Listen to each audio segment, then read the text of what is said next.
She posted, "Some men just can't handle a strong, independent woman."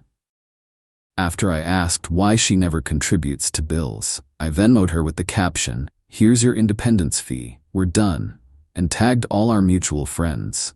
She deleted everything within an hour. I, 28 male, never thought I'd be the guy writing one of these posts. Always figured the people who end up here just picked the wrong partners. Turns out I was one of them. Met Jess at a friend's birthday party 2 years ago. She was everything.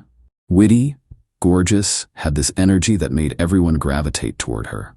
We hit it off immediately. Within 3 months, she'd moved into my apartment. Looking back, that should have been my first red flag. Who moves that fast?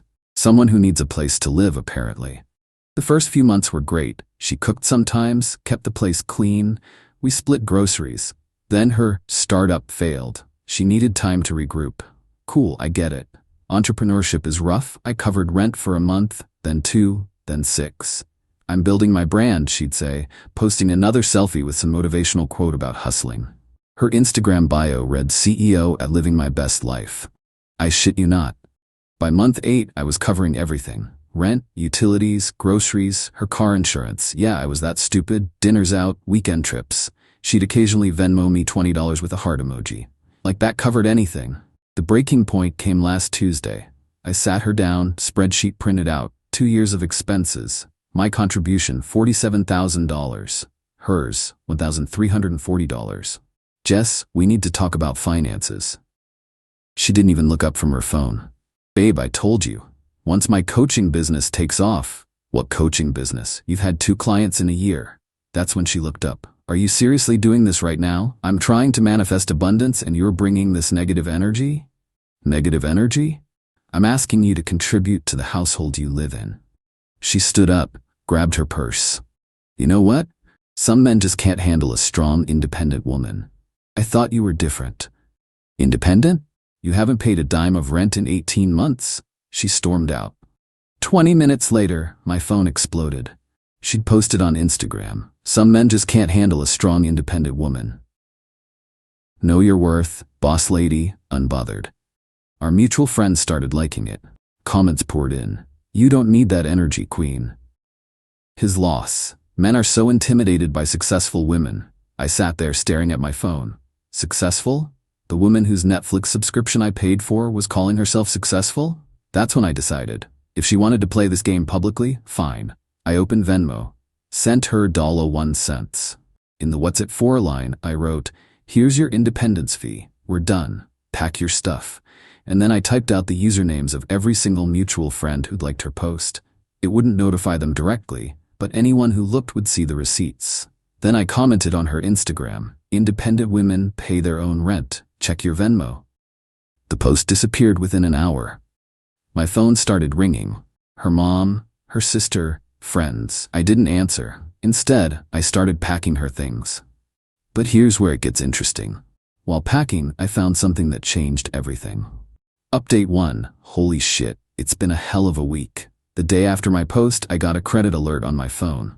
Unusual activity. I logged in and my stomach dropped. I found 3 credit cards in my name I didn't know about, all nearly maxed out. $18,000 in debt. My hands were shaking as I called the credit card companies. When did she even get my social security number?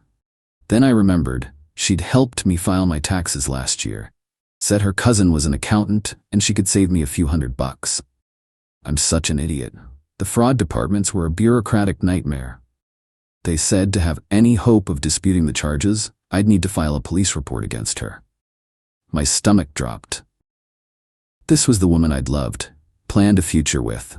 Now I had to report her to the police. While I was on a 45-minute hold with Chase, she showed up, full theatrical mode. Tears, begging, the works. "Baby, please. That Venmo thing was so humiliating. Everyone's calling me asking what happened." "What happened? You stole my identity, Jess. There are 3 credit cards." Her face changed. The tears stopped instantly. "Prove it." "Excuse me." I said, "Prove it. You gave me permission to handle finances. Remember? When you were too busy with work? I have texts." She pulled out her phone, showed me a text from 8 months ago. Me, exhausted after a 12-hour shift. "Just handle it, babe. You have my info." I'd been talking about her ordering takeout with my saved card info. She'd screenshotted it, cropped perfectly. "You think this covers identity theft?" She smiled. That same smile that used to make my heart race. "I think it shows you gave me permission to handle financial matters. But hey, call the police. Explain how your live-in girlfriend of 2 years who you gave financial access to somehow stole from you. See how that goes." My phone buzzed. Another credit alert. She'd just used one of the cards while standing in front of me. "Needed gas," she shrugged. "For moving my things? Unless you want to illegally evict me? I've established residency. I know my rights. You need to give me 30 days notice, written and properly served." I looked at this woman I'd shared my life with. Who was she? Had she always been this person, or had I been blind? "Get out. Make me." "Oh wait, you can't." She sat on the couch, my couch, and opened Instagram. "By the way, I'm keeping the car." "That's my car. Is it because I have texts of you saying I could use it whenever? My name's on the insurance, and honestly, after how you publicly humiliated me, I think I deserve it as compensation for the emotional distress. I spent that night researching tenant law, identity theft, and common law marriage. Thank God we weren't in a common law state. The more I read, the more I realized she'd planned this. Every text, every sweet message about handling things, it was all documentation for her. But then I remembered something. The apartment's security system. The one I'd installed after a break-in next door last year and had honestly forgotten about. Small, discreet. One faced the living room where we'd had our financial discussions. Another covered the entrance where she'd just admitted to everything. It recorded audio, which I knew might be a legal gray area, but I was desperate. I spent the next morning reviewing footage, found exactly what I needed. Her admitting she'd opened the cards without permission. Her laughing on the phone with someone about how he'll never figure it out. Her taking photos of my personal documents. The real goldmine? A video call with her best friend Amy, clear as day. "Girl, just stay until you get the business funded. He's good for it. Men love feeling needed." I backed up everything to 3 different clouds. Then I made a call. "Hey Amy, it's me. I think Jess is in trouble. Can we talk?" Update 2. Things move slow, and then they move fast. Amy agreed to meet me at a coffee shop. She was defensive at first, but her curiosity won. "Look," I started. "I know Jess is your girl, but I need you to see the truth." I showed her the credit card statements. Then I showed her the video of her own conversation with Jess. Her face went from defensive to shocked to angry. "That conniving witch," she muttered. "She owes me $3,000. Turns out Jess had been borrowing money from everyone. Her startup was just a cover. Amy told me about 2 other friends Jess had hit up for investment money. "She told me you were financially abusive," Amy said. "Said you controlled all the money, wouldn't let her access accounts." I felt so bad for her. I laughed. Actually laughed. I was paying for her to live rent-free while she was committing identity theft against me. Amy pulled out her phone. Over the next week, we slowly pieced things together. The initial group chat of 3 grew to 7. 7 people she owed money to. It included 2 exes with similar stories. The total? Over $45,000 in loans and investments. The real kicker came from Meredith, a girl Amy added to the chat. Jess's coaching website? It was all stolen content. Every blog post, every testimonial, even her bio was copied and pasted from Meredith's site. "I'm calling my lawyer," Meredith said. "I spent years building my brand." By the end of the second week, we had 15 people in the chat. Everyone had screenshots, evidence, stories. Then someone dropped a bomb. "Guys, her name isn't Jessica Martinez, it's Jennifer Walsh." I found her old Facebook from a photo tag. We found court records, 2 evictions, a civil suit for unpaid rent, a restraining order from an ex, Marcus, who described exactly what I was going through. He joined the chat. "Bro, I tried to warn people," he messaged me privately. She had everyone convinced I was the crazy, obsessed ex. Meanwhile, Jess was still posting. "Surround yourself with people who see your worth." New chapter. Who dis? That night, I met with a lawyer. Showed him everything. "The credit cards are criminal," he said. "The tenant situation is civil, but with this many victims and the pattern of behavior across state lines, the DA might be interested in pursuing felony fraud charges. This is organized." "What about her staying in my apartment? My 30 days are almost up." Serve her the official eviction notice. Document everything. Don't turn off utilities. Don't change locks. But, he smiled, nothing says you can't start living your life again. You have the right to enjoy your property. Have guests over. Just be mindful of noise ordinances. I liked this lawyer. So last weekend, I threw a Reclaiming My Space party. 20 people from the group chat showed up. We didn't do anything illegal, just ordered pizza, played music until the 11 p.m. legal limit, and enjoyed the apartment that I paid for. Jess came home to find her victims eating pizza in her living room. What on earth is this? Support group, Amy said, holding up a slice. For people you scammed? Want to share your story? Jess went pale, then tried to recover. I don't know what lies he's told you. Lies? Meredith stood up. Like how my business model is on your website, word for word? Or how you told me you had cancer? Another girl, Sarah, spoke up. I gave you $5,000 for treatment. The room erupted, everyone talking at once. Jess backed toward the door. This is harassment. I'll call the police. Please do, I said. I finally filed that police report for credit card fraud. She ran. Literally ran out of the apartment. In her panic, her phone slipped out of her jacket and skidded under a chair. It started buzzing immediately. The screen was locked, but the notifications kept popping up on the screen. Hey babe, can't wait for dinner tomorrow. Did you get the money I sent? My wife's getting suspicious. We need to talk. Oh no.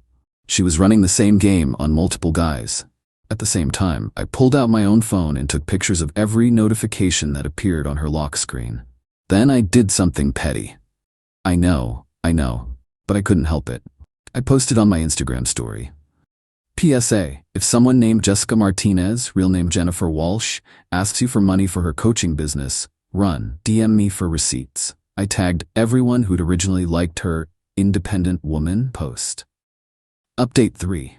It's been a long month. The story blew up. My DMs were a flood of new victims. Turns out she'd hit up people I didn't even know.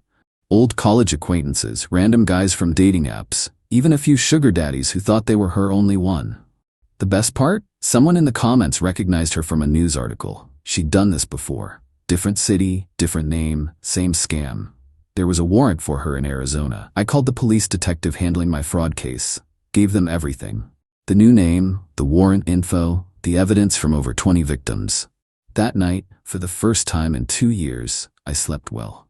Until 3 a.m., when my door started shaking. She was back, and she'd brought friends.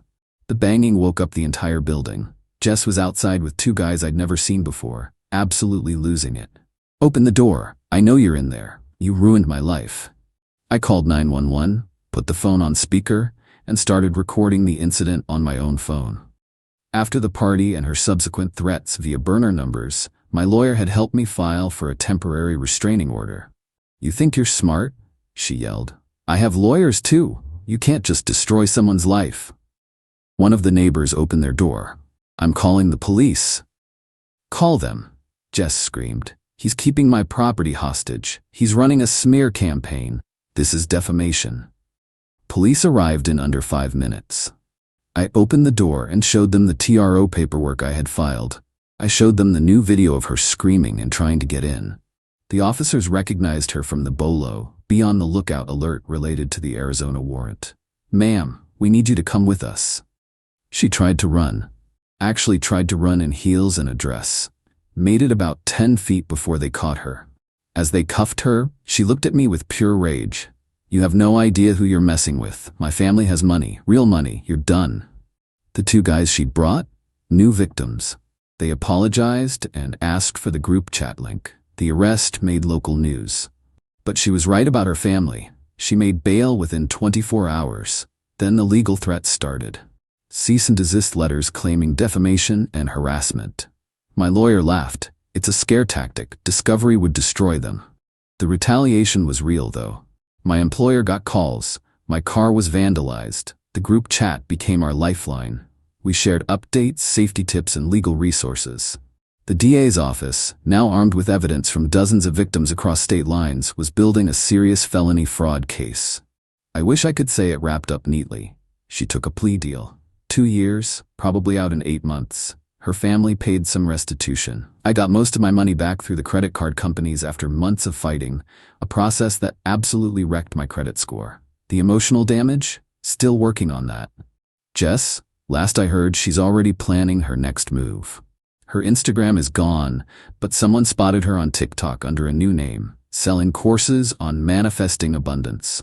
The apartment feels different now. Emptier, but cleaner. I'm dating again, slowly. And I'm much more careful about red flags. Did I win? I don't know. She's not in my life anymore. The truth is out. Maybe that's enough. To anyone reading this, trust your gut. If it feels wrong, it is. Love shouldn't cost you $47,000 and your peace of mind.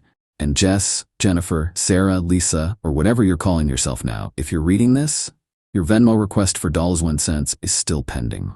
Edit: no, I won't share raw evidence because of ongoing legal stuff. And to the person who DM'd, saying this sounds like their ex, check if her favorite quote was, "I'm not lucky, I'm blessed." If so, we probably dated the same person. Edit 2. For those asking about red flags I missed. She never had friends from before we met. All her stories painted her as the victim. She knew expensive restaurants but never how to tip. Her phone was always face down. She had explanations for everything that were just believable enough. She isolated me from friends who asked questions. Everything was always someone else's fault. Edit 3. The car? She eventually had to return it as part of the legal proceedings, but not before putting 10K miles on it and leaving it trashed. The security footage of our initial arguments was key to proving it wasn't a gift. To everyone dealing with similar, document everything. Stay safe out there. The real monsters don't look like monsters. They look like everything you've ever wanted. Until they're not.